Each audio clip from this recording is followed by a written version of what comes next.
4:30 pa lang po ng umaga ay gising na po ako para maghanda ng babaunin ng mga anak ko sa school. Dahil balik eskwela na ay balik na rin po tayo sa paggising ng maaga. Dahil maaga ang pasok ng aking dalawang anak ay maaga po akong bumabangon para makapaghanda ng kanilang pagkain. Dahil araw-araw natin itong ginagawa ay syempre kabisado na po natin kung ano ang ating unang gagawin.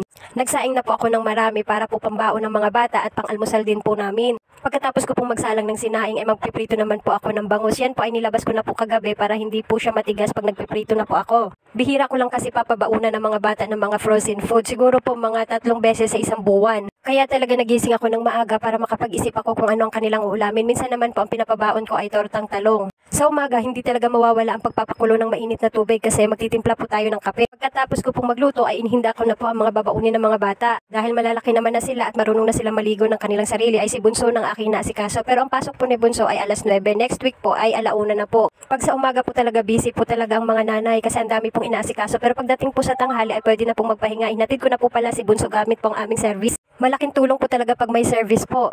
Medyo malayo-layo din po kasi ang kanyang paaralan. Dahil 1 oras lang naman po ang kanyang pasok ay nihintay ko na dahil next week po 2 oras na yun lamang po.